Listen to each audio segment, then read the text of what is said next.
భవత్ media news కి స్వాగతం. Bulletin లో ముందుగా హెడ్లైన్స్ చూద్దాం.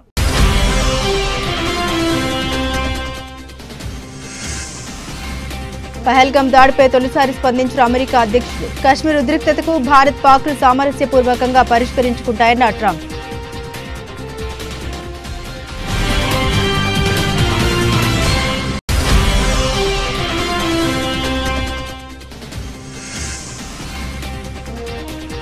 పాకిస్తాన్ కు చుక్క నీరు కూడా వెళ్లదు. సింధు జలాల ఒప్పందంపై కేంద్రం కఠిన నిర్ణయం.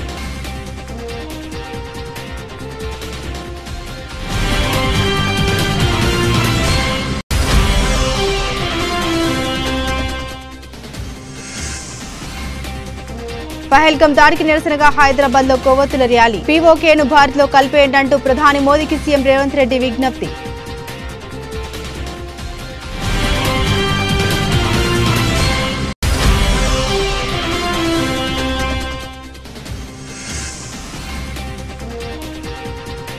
ఢిల్లీలో ఏపీ సీఎం చంద్రబాబు పర్యటన. ప్రధాని మోదీతో సమావేశం. వివిధ అంశాలపై చర్చ.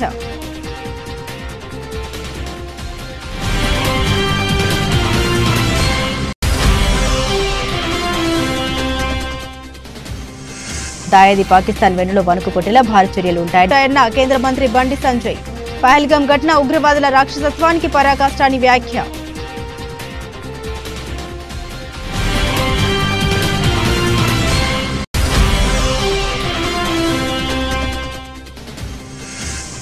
రాజ్యాంగ నిబంధన ఉల్లంఘించి మరీ బరి తెగింపు. కూటమి ప్రభుత్వంపై మాజీ మంత్రి పేర్ని నాని ఫైర్.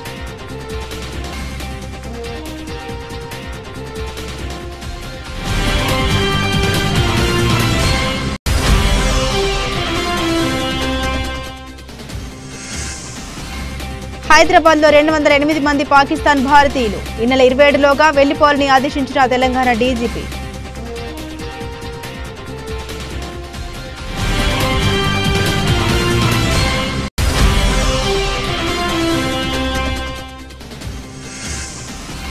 అమరావతి ముసుగులో అడ్డగోలు దోపిడీ చేస్తున్నారు. కూటమి ప్రభుత్వంపై విమర్శలు గుప్పించిన వైఎస్ఆర్సీపీ అధికార ప్రతినిధి కారుమూరి వెంకటరెడ్డి.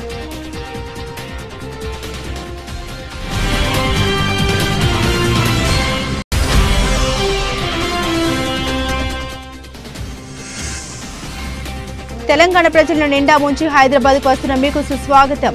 రాహుల్ గాంధీ పర్యటనపై ఎమ్మెల్సీ కవిత సెటైర్లు.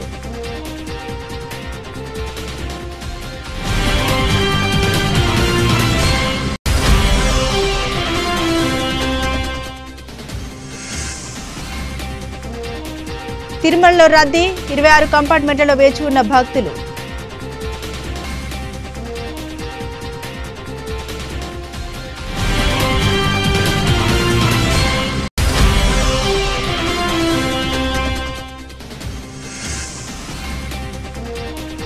పాక్ నిజ స్వరూపం బట్టబయలు. ఉగ్రవాదాన్ని పెంచి పోషించినట్లు ఒప్పుకున్న దాయాది దేశం.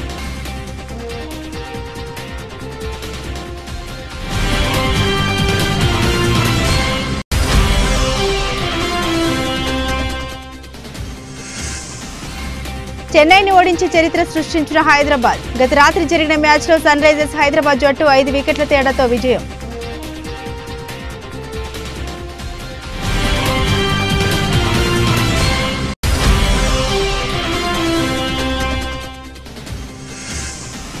నటుడు కిరణ్ అబ్బవరం నటించిన కా చిత్రానికి అరుదైన గౌరవం.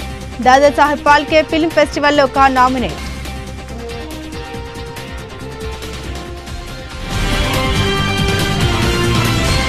ఇక వివరాలకు వెళ్తే పాకిస్తాన్ ప్రోద్బలంతో జరిగిన పహల్గాం దాడిపై అమెరికా అధ్యక్షుడు డొనాల్డ్ ట్రంప్ తొలిసారిగా స్పందించారు. ఆ దాడి చాలా చెత్త పని అని వ్యాఖ్యానించారు ట్రంప్. ఈ సందర్భంగా భారత్ కు సంఘీభావం తెలిపిన ట్రంప్ కశ్మీర్లో ఘర్షణ 100 ఏళ్లుగా సాగుతున్నాయని అన్నారు. ఈ సమస్యను ఇరు దేశాలు శాంతియుతంగా పరిష్కరించుకుంటాయన్న నమ్మకం తనకుందని పేర్కొన్నారు. పోప్ అంత్యక్రియలకు వాటికన్ నగరానికి వెళ్లే ముందు ట్రంప్ మీడియాతో ఈ వ్యాఖ్యలను చేశారు. నేను భారత్కు సన్నిహిత మిత్రుణ్ణి, పాక్తోనూ క్లోజ్గానే ఉంటాను. అయితే కాశ్మీర్లో ఘర్షణ 1000 ఏళ్లుగా సాగుతున్న విషయం మనందరికీ తెలిసిందే. అంతకంటే ముందు నుండి కూడా ఘర్షణ జరుగుతూ ఉండొచ్చు. నిన్నటి దాడి మాత్రం చాలా చెత్త పని. అయితే ఈ సమస్య భారత్ పాక్ మధ్య ఎప్పటి నుండో ఉంది. 1500 ఏళ్లుగా అక్కడి పరిస్థితులు ఇలాగే ఉన్నాయి. నాకు భారత్ పాక్ దేశాధినేతలు ఇద్దరు బాగా తెలుసు. ఈ సమస్యను వాళ్ళు ఏదో విధంగా పరిష్కరించుకుంటారని ట్రంప్ అన్నారు. సింధు నది జలాల ఒప్పందాన్ని రద్దు చేసిన నేపథ్యంలో పాకిస్తాన్కు చుక్క నీరు కూడా వెళ్లకుండా చూడాలని కేంద్ర ప్రభుత్వం గట్టి నిర్ణయం తీసుకుంది. ఈ విషయంపై చర్చించేందుకు గాను కేంద్ర హోంమంత్రి అమిత్ షా నివాసంలో కీలక సమావేశం జరిగింది. ఈ భేటీలో కేంద్ర జలశక్తి శాఖ మంత్రి సిఆర్ పాటిల్, ఇతర ఉన్నతాధికారులు పాల్గొన్నారు. సుమారు 45 నిమిషాల పాటు జరిగిన ఈ సమావేశంలో పాకిస్తాన్కు నీటి ప్రవాహాన్ని పూర్తిగా నిలిపివేసే మార్గాలపై ప్రధానంగా చర్చించినట్లు విశ్వసనీయ వర్గాలు తెలిపాయి. ఈ లక్ష్యాన్ని సాధించేందుకు గాను స్వల్పకాలిక, మధ్యకాలిక, దీర్ఘకాలిక ప్రణాళికలను అమలు చేయాలని సమావేశంలో నిర్ణయించారు. పాకిస్తాన్కు ఒక చుక్క నీరు కూడా పోకుండా అన్ని చర్యలు తక్షణమే ప్రారంభించాలని అధికారులను ఆదేశించినట్లు సమాచారం. సమావేశం అనంతరం జలశక్తి మంత్రి సిఆర్ పాటిల్ మాట్లాడుతూ మోదీ ప్రభుత్వం తీసుకున్న సింధు జలాల ఒప్పందం రద్దు నిర్ణయం చారిత్రాత్మకమైందన్నారు. పూర్తిగా దేశ ప్రయోజనాలకు అనుగుణమైంది. సింధు నది నుండి చుక్క నీరు కూడా పాకిస్తాన్కు వెళ్లకుండా చూస్తామని స్పష్టం చేశారు. ఇటీవల జమ్మూ కాశ్మీర్లోని పహల్గాంలో యాత్రికులపై జరిగిన ఉగ్రదాడి నేపథ్యంలో భారత్ బుధవారం 1960 నాటి సింధు జలాల ఒప్పందాన్ని రద్దు చేస్తున్నట్టు ప్రకటించిన సంగతి తెలిసిందే.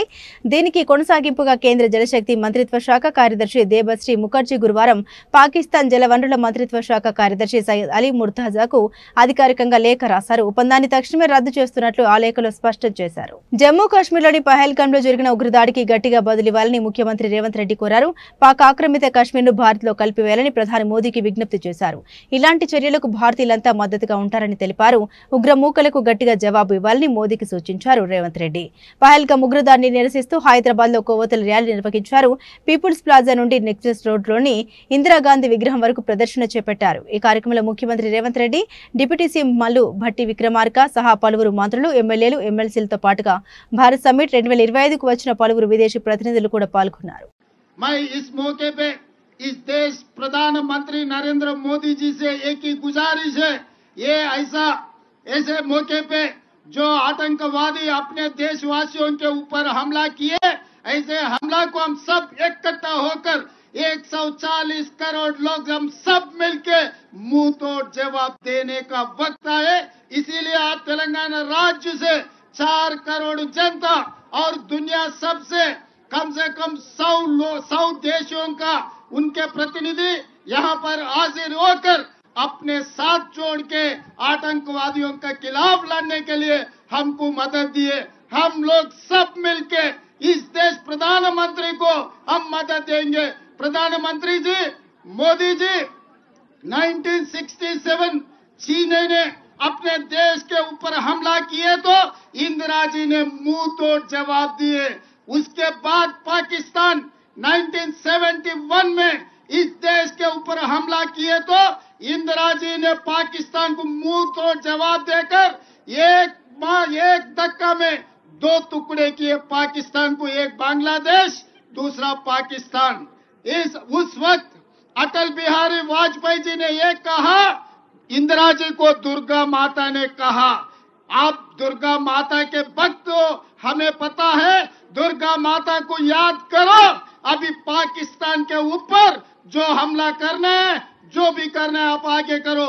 आज पाकिस्तान के खिलाफ कदम उड़ाना है, समझौता का समय नहीं है, मुंह तोड़ जवाब देना है। इसीलिए आप आगे बढ़ो, हम लोग आपके साथ में रहेंगे।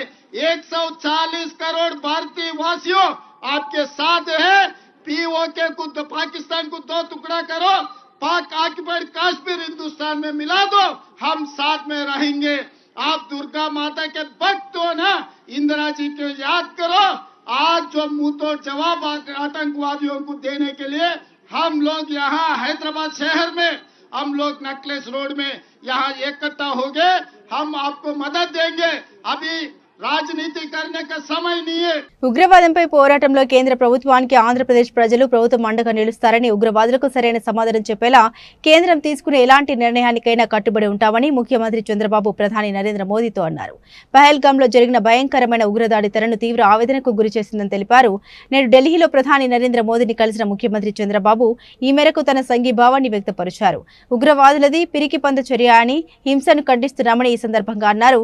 పహల్గాం బాధితుల కుటుంబాలకు అండగా నిలుస్తామని తెలిపారు. భారతదేశ భద్రతను కాపాడే విషయంలో మోదీ నాయకత్వానికి సంపూర్ణ మద్దతు ఉంటుందని తెలిపారు. మే 2న చేపట్టే రాజధాని పనుల పునఃప్రారంభానికి ప్రధాని నరేంద్ర మోదీని ముఖ్యమంత్రి చంద్రబాబు ఆహ్వానించారు. అమరావతిలో చేపట్టే అభివృద్ధి కార్యక్రమాలను ప్రధానికి వివరించారు. దీనిపై స్పందించిన ప్రధాని రాజధాని నిర్మాణానికి సంబంధించి పలు సూచనలు చేశారు. అమరావతిలో పచ్చదనం పెంచేందుకు ప్రత్యేక ప్రాధాన్యత ఇవ్వాలని, ఇందుకోసం మియావాకీ విధానాన్ని అమలు చేయాలని సూచించారు. పనులు పునఃప్రారంభించే కార్యక్రమానికి హాజరయ్యేందుకు ప్రధానమంత్రి అంగీకారం తెలిపారు. మరోవైపు పోలవరం ప్రాజెక్టు నిర్మాణ పురోగతిని ఆర్ఐఎన్ఎల్ గురించి ప్రధానికి సీఎం వివరించారు. ఎస్సీ వర్గీకరణకు కేంద్రం ఆమోదం తెలిపినందుకు సీఎం చంద్రబాబు కృతజ్ఞతలు తెలిపారు. NTPC, Arcelor Mittal Nippon Steel ప్లాంట్కు మద్దతు, అలాగే బీపీసీఎల్ రిఫైనరీ మంజూరు విషయంలోనూ ప్రధానికి ధన్యవాదాలు తెలిపారు. అరామ్కో భాగస్వామ్యాన్ని ఖరారు చేయడంతో అదనపు ప్రయోజనం కలుగుతుందని తెలిపారు. ఈసారి రాష్ట్ర పర్యటనలో శ్రీశైలం కూడా సందర్శించాలని నరేంద్ర మోదీని చంద్రబాబు కోరారు. పహల్గాం ఘటనకు ప్రతీకారంగా దాయాది పాకిస్తాన్ వెన్నులో వణుకు పుట్టేలా భారీ చర్యలు ఉంటాయని కేంద్ర మంత్రి బండి సంజయ్ తెలిపారు. ఎంసీహెచ్ఆర్డీలో నిర్వహించిన రోజ్గార్ మేళాలో ఆయన పాల్గొన్నారు. ఉద్యోగాలకు ఎంపికైన 100 మందికి నియామక పత్రాలు అందించారు. ఆ తర్వాత మంత్రి మాట్లాడారు. పహల్గాం పాశవిక దాడి ఉగ్రవాదుల రాక్షసత్వానికి పరాకాష్ట తెలిపారు. ఉగ్రవాదాన్ని ప్రోత్సహిస్తున్నట్లు పాక్ రక్షణ మంత్రి అంగీకరించారని గుర్తు చేశారు. కానీ తుపాకీ పట్టినోడు ఆ తుపాకీకే బలవుతాడని అన్నారు. ఈ విపత్కర పరిస్థితుల్లో ప్రధాని నరేంద్ర మోదీ తీసుకునే కఠిన నిర్ణయాలకు అందరూ అండగా నిలవాలని బండి సంజయ్ పిలుపునిచ్చారు.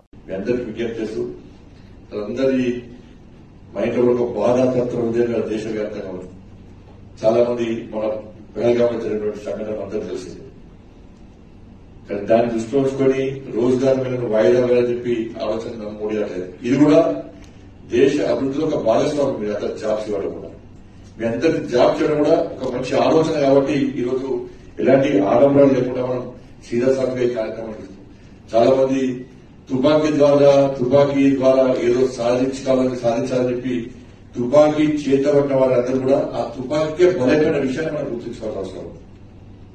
మన అమాయక ప్రజలను ఏ సంబంధమైన వ్యక్తుల మీద హత్య చేయడము ఇతర దుర్మార్గం కాదు. ఈ దేశము అన్ని రంగాల్లో అభివృద్ధి చెందుతున్న సందర్భంలో ఓరులేని పాకిస్తాన్ వంటి దేశం ఈరోజు భారతదేశం మీద ఏ విధంగా పగబట్టిందో మనం చూస్తున్నాం. వాళ్ళ రాక్షసత్వానికి పరాకాష్ట మొన్న జరిగిన సంఘటన. ఇలా పాకిస్తాన్ లో ఇప్పటికీ తిండి లేక ప్రజలు అల్లాడుతున్నారు. బిచ్చమెత్తుకునే పరిస్థితి అలా పాకిస్తాన్ లో ఉంది. అయినప్పుడు కూడా వాళ్ళ బుద్ధి మారేటువంటి ప్రయత్నం చేస్తున్నారు. వాళ్ళ సాక్షాత్తు పాకిస్తాన్ రక్షణ మంత్రి 30 సంవత్సరాల నుంచి ఉగ్రవాదాన్ని పెంచి పోషిస్తున్నాం, దీనివల్ల నష్టపోయినామని చెప్పి గుర్తించినప్పుడు కూడా ఇంకా ఇండియా మీద పగబట్టి ఈ దేశంలో అంతర్గత శాంతి భద్రత సృష్టించే ప్రయత్నం వాళ్ళ పాకిస్తాన్ చేస్తున్న విషయాన్ని మనం గుర్తుంచుకోవాలి. ఇటువంటి పరిస్థితుల్లో కేంద్రంలోనే నరేంద్ర ప్రభుత్వం తప్పకుండా పాకిస్తాన్ వెన్నులో వణుకు పుట్టే విధంగా గుణపాఠం తప్పదు. దీన్ని పాకిస్తాన్ భరించాల్సిందే. రాబోయే రోజుల్లో ఇటువంటి సంఘటనలను ఏ విధంగా మనం ఉపేక్షించరాదు. ఇటువంటి పరిస్థితుల్లో కఠిన నిర్ణయాలు తీసుకోబోతున్నటువంటి నరేంద్ర మోడీ గారి ప్రభుత్వానికి మనం అందరం కూడా అండగా ఉండాల్సిన బాధ్యత ప్రతి భారతీయుడి మీద ఉంది. కాబట్టి తప్పకుండా ఆ విధంగా మనం అందరం కూడా నరేంద్ర మోడీకి అండగా ఉండాలి. కాబట్టి ఈ సందర్భంలో మరొకసారి ఏపీలో కూటమి ప్రభుత్వానికి బిల్డప్ ఎక్కువ, బిజినెస్ తక్కువ అంటూ వైఎస్ఆర్సీపీ నేత మాజీ మంత్రి పేర్ని నాని ఎద్దేవా చేశారు. డిప్యూటీ సీఎం పవన్ కళ్యాణ్ సొంత నియోజకవర్గం పిఠాపురంలో దళితుల్ని వెలివేస్తే ఆయన అసలు పట్టించుకోలేదని, ఇక దళితురాలైన హోంమంత్రి అనిత సైతం ఆ వైపే కన్నెత్తి చూడలేదని ధ్వజమెత్తారు. వీరయ్య చౌదరిని మద్యం గొడవలో చంపేస్తే హోంమంత్రి అక్కడికి పరిగెత్తారని, మీకు డబ్బున్న వారే కనిపిస్తారా అంటూ పేర్ని నాని ప్రశ్నించారు. మీకు డబ్బున్న వారిని తప్పితే పేదలు, సామాన్యులు, దళితులను పట్టించుకోరా అని నిలదీశారు. ఇంతకంటే దిగజారిన దిక్కుమాలిన ప్రభుత్వం మరొకటి ఉంటుందా అని పేర్ని నాని మండిపడ్డారు. పేర్ని నాని తాడేపల్లిలోని వైఎస్ఆర్సీపీ కేంద్ర కార్యాలయంలో మీడియాతో మాట్లాడారు. ఈయనకంటే సంపద ఎలా సృష్టించాలో మెల్లగా చెవులో చెప్పాలంట. ఎవరికన్నా ఆలోచన తడితే సంపద ఎలా సృష్టించాలో చెవులో చెప్పాలంట. మరి ఎన్నికల ముందు చెప్పాల్సింది కదా ఈ మాట. చెవులో ఏం చెప్పాలో చెప్పేవాళ్ళు కదా, ఏం పెట్టి తిప్పాలో చెవులో పెట్టి తిప్పేవాళ్ళు. ఆ రోజేమో ప్రగల్భాలు పలకటం, డబ్బాలు కొట్టుకోవటం, హరికథ చెప్పేవాడు ఒకడైతే చిడతలు వాయించేవాడు ఒకళ్ళలాగా చంద్రబాబు ప్రగల్భాలు పలికితే పక్కనేమో ఓ పక్కేమో కొడుకు ఓ పక్కేమో పవన్ కళ్యాణ్ ఇద్దరు చిడతలు కొడతారు. ఏమైపోయారు ఇవాళ ఎంత పచ్చిగా బరితెగించారంటే బరితెగించి ఇవాళ రాజ్యాంగ విరుద్ధంగా అప్పు చేయటం కోసం ఈ జీవోని రిలీజ్ చేయడం జరిగింది. Government of Andhra Pradesh mines and minerals GOMS number 69 dated April 24 2025 నిన్న ఈ జీవో ఇచ్చారు. ఈ జీవో సారాంశం ఏంటి అంటే ఆంధ్రప్రదేశ్ రాష్ట్రంలోని 1,91,000 కోట్ల విలువైనటువంటి 436 మైన్స్ 436 గనులు 1,91,000 కోట్ల రూపాయల విలువైన ఈ గనులు ఏపీఎండిసికి దఖలుపరుస్తూ దానిని 9,500 కోట్ల రూపాయలు అప్పు తెచ్చుకుంటాకి ఈ ఆస్తుల ద్వారా అనుమతులు ఇస్తూ జీవో రిలీజ్ చేశారు. ఈ జీవో రిలీజ్ చేయడం రాజ్యాంగ విరుద్ధమా, అప్పు చేయడం రాజ్యాంగ విరుద్ధమా అంటే జీవో ఇవ్వడం రాజ్యాంగ విరుద్ధం కాదు, అప్పు చేయడం రాజ్యాంగ విరుద్ధం కాదు, కానీ అనైతికం.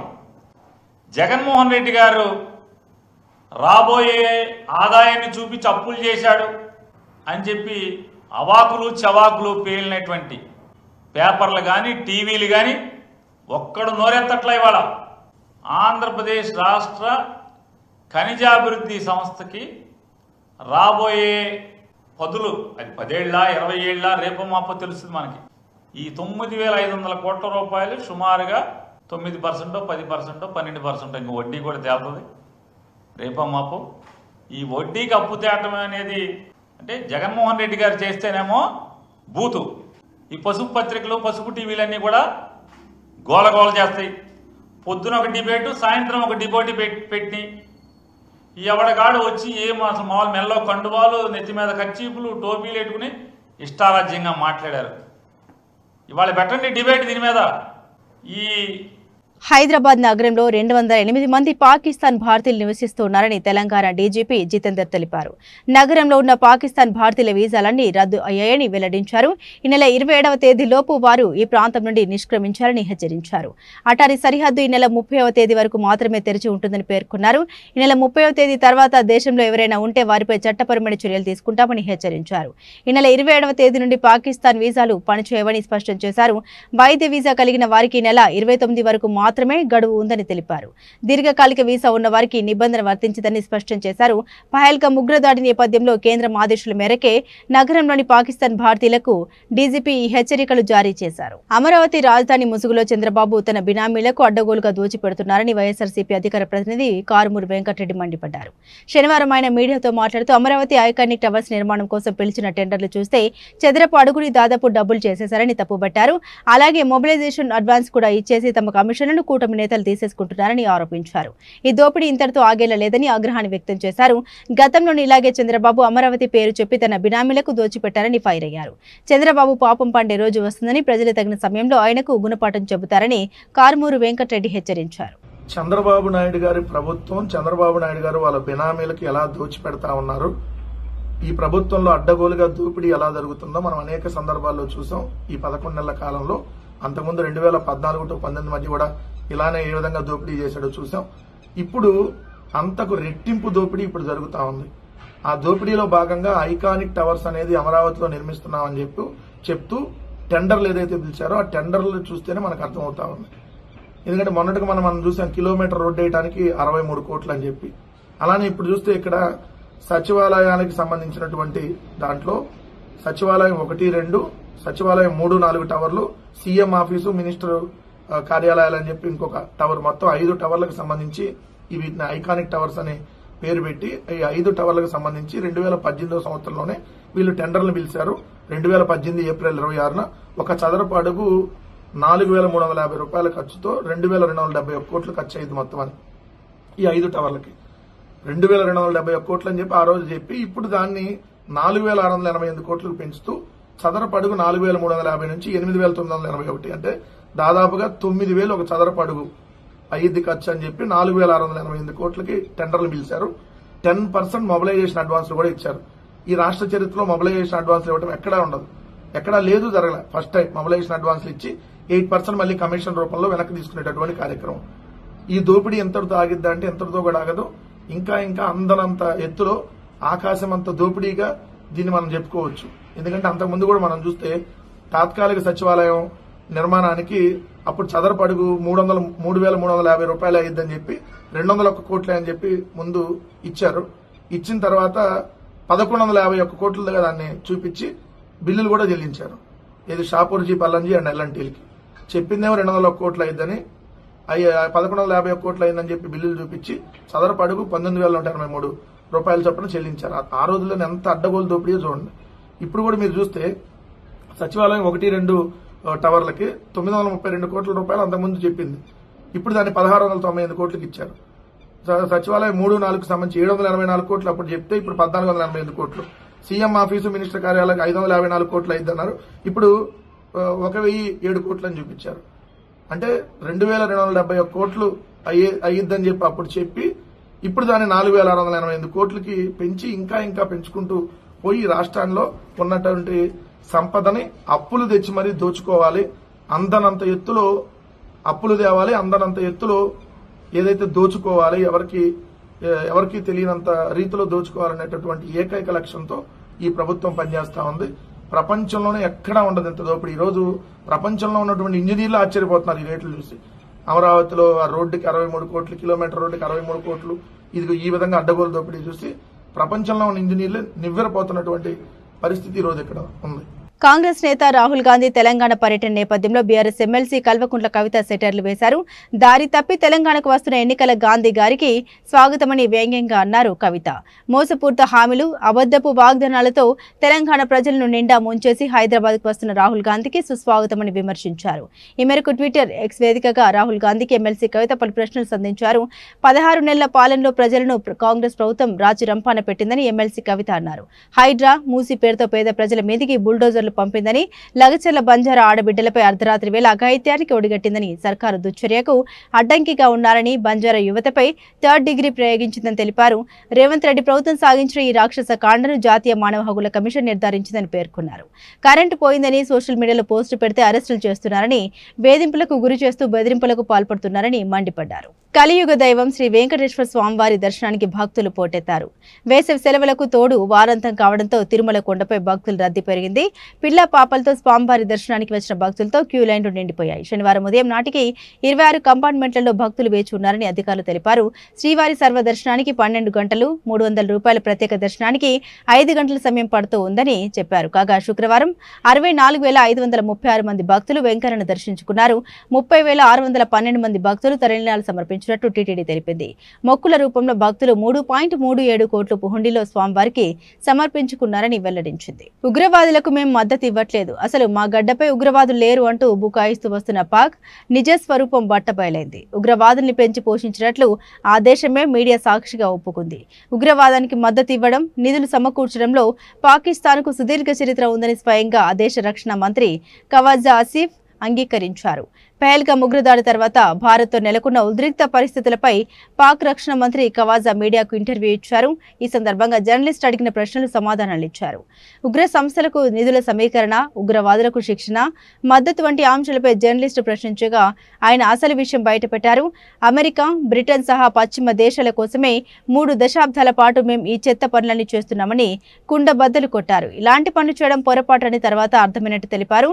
ఆ పనులు చేయడం వల్ల తమకు తీవ్ర నష్టం వాటిల్లినట్లు చెప్పుకొచ్చారు. సోవియట్ యూనియన్ కు వ్యతిరేకంగా జరిగిన యుద్ధంలో తాము చేరకపోయి ఉంటే పాకిస్తాన్ కు తిరుగులేని ట్రాక్ రికార్డు ఉండదని వ్యాఖ్యానించారు. ఐపీఎల్ లో భాగంగా చెన్నై సూపర్ కింగ్స్ తో చెన్నైలోని చెపాక్ స్టేడియంలో గత రాత్రి జరిగిన మ్యాచ్ లో సన్ రైజర్స్ హైదరాబాద్ జట్టు 5 వికెట్ల తేడాతో విజయం సాధించింది. ఈ విజయంతో హైదరాబాద్ ఖాతాలో రికార్డు వచ్చి చేరింది. సిఎస్కేను సొంత గడ్డపై ఓడించడం హైదరాబాద్ కి ఇదే తొలిసారి. ఐపీఎల్ ప్రారంభమైన తర్వాత చెన్నై జట్టు సొంత గడ్డపై హైదరాబాద్ చేతిలో ఎప్పుడూ ఓడిపోలేదు. గత రాత్రి మాత్రం పరాభవం తప్పలేదు. ఈ మ్యాచ్ లో తొలుత బ్యాటింగ్ బ్యాటింగ్ చేసిన చెన్నై సూపర్ కింగ్స్ మరో బంతి మిగిలి ఉండగానే 154 పరుగులకు ఆలౌట్ అయింది. జట్టులో డెవాల్ట్ బ్రేవిస్ చేసిన 42 పరుగులే అత్యధికం. అనంతరం 155 పరుగుల లక్ష్యంతో బ్యాటింగ్ ప్రారంభించిన హైదరాబాద్ 18.4 ఓవర్లలో 5 వికెట్లు మాత్రమే కోల్పోయి లక్ష్యాన్ని అందుకుంది. ఇషాన్ కిషన్ 44, కమిందు మెండిస్ 32 పరుగులు చేశారు. ఇప్పటి వరకు 9 మ్యాచ్లు ఆడిన చెన్నై 7 పరాజయాలతో పాయింట్ల పట్టికలో అట్టడుగున నిలిచి ప్లే ఆఫ్స్ ఆశలు కోల్పోయింది. మరోవైపు ఈ మ్యాచ్లో విజయం సాధించిన సన్ రైజర్స్ హైదరాబాద్ 9 మ్యాచ్ల్లో 3 విజయాలతో 8వ స్థానంలో ఉంది.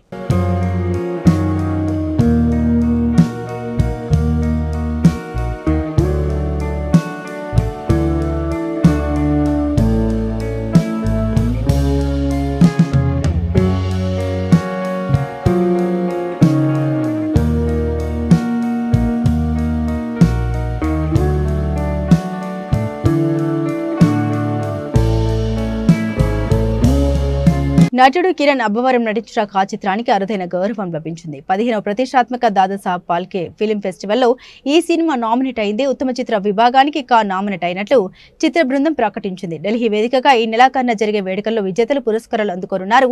నూతన దర్శకులు సుజిత్ సందీప్ దర్శకత్వంలో చింతా గోపాలకృష్ణారెడ్డి నిర్మించిన ఈ చిత్రం గత ఏడాది విడుదలై అఖండ విజయాన్ని సాధించిన విషయం తెలిసిందే. నయన్, సారిక, తన్వీ రామ్ ఇందులో కథానాయకులు. ఫాంటసీ థ్రిల్లర్ గా రూపొందిన ఈ చిత్రాన్ని డాల్ఫీ విజన్ ఆటమ్స్ టెక్నాలజీతో మేకర్స్ తెరకెక్కించారు. ఇది విభిన్నమైన కథ, కర్మ సిద్ధాంతం నేపథ్యంలో ఈ కథ సాగుతుంది. సగటు ప్రేక్షకునికి ఆద్యంతం సినిమా చూస్తే తప్ప అంతు చిక్కని స్క్రీన్ ప్లేతో దర్శకులు సుజిత్ సందీప్ కాను మలిచారు. వాణిజ్యపరంగా 50 కోట్ల వసూలును రాబట్టిన ఈ సినిమా విమర్శకుల ప్రశంసలు కూడా అందుకుంది. దీన్ని కొనసాగింపు కూడా ఉంటుందని, తొలి పార్ట్ని మించేలా కార్డ్ 2 తెరకెక్కిస్తామని దర్శకులు చెబుతున్నారు. బులెటిన్ ముగించే ముందు హెడ్లైన్స్ మరోసారి.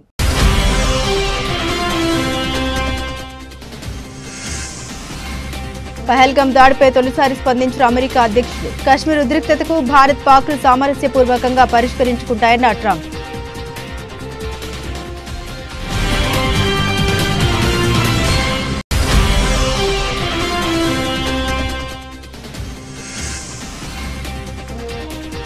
పాకిస్తాన్కు చుక్క నీరు కూడా వెళ్లదు. సింధు జలాల ఒప్పందంపై కేంద్రం కఠిన నిర్ణయం.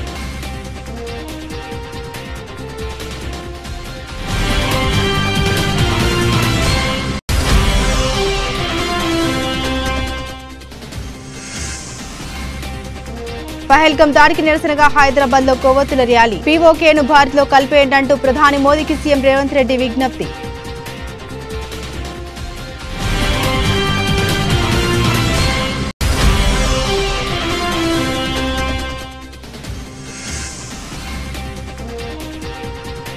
ఢిల్లీలో ఏపీ సీఎం చంద్రబాబు పర్యటన. ప్రధాని మోదీతో సమావేశం, వివిధ అంశాలపై చర్చ.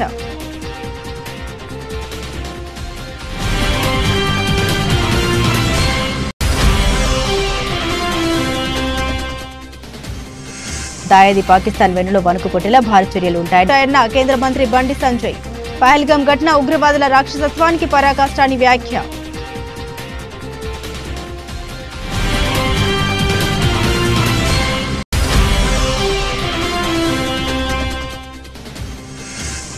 రాజ్యాంగ నిబంధన ఉల్లంఘించి మరీ బరి తెగింపు. కూటమి ప్రభుత్వంపై మాజీ మంత్రి పేర్ని నాని ఫైర్.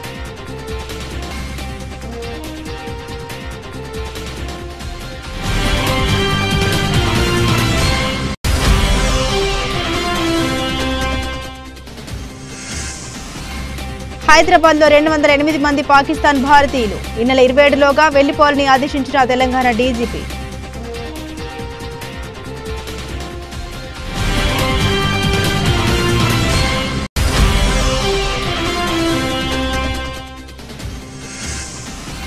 అమరావతి ముసుగులో అడ్డగోలు దోపిడీ చేస్తున్నారు. కూటమి ప్రభుత్వంపై విమర్శలు గుప్పించిన వైఎస్ఆర్సీపీ అధికార ప్రతినిధి కారుమూరి వెంకటరెడ్డి.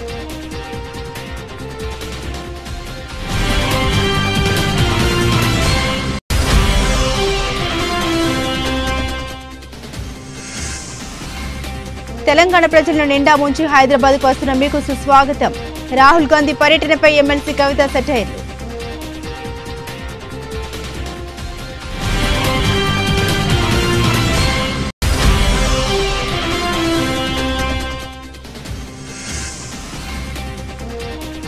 తిరుమలలో రద్దీ, 26 కంపార్ట్మెంట్లలో వేచి ఉన్న భక్తులు.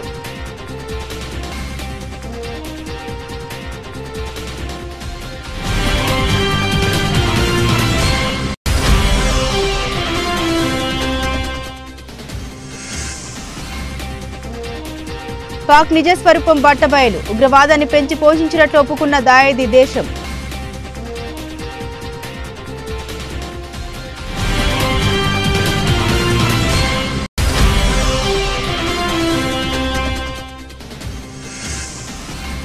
చెన్నైని ఓడించి చరిత్ర సృష్టించిన హైదరాబాద్. గత రాత్రి జరిగిన మ్యాచ్లో సన్ రైజర్స్ హైదరాబాద్ జట్టు 5 వికెట్ల తేడాతో విజయం.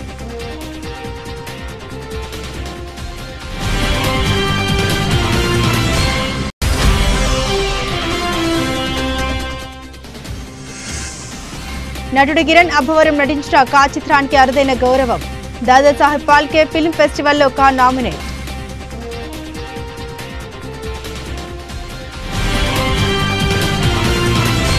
ఇవి బులెటిన్లోని విశేషాలు. తిరిగి మరో బులెటిన్తో మళ్ళీ కలుసుకుందాం. అంతవరకు సెలవు. నమస్కారం.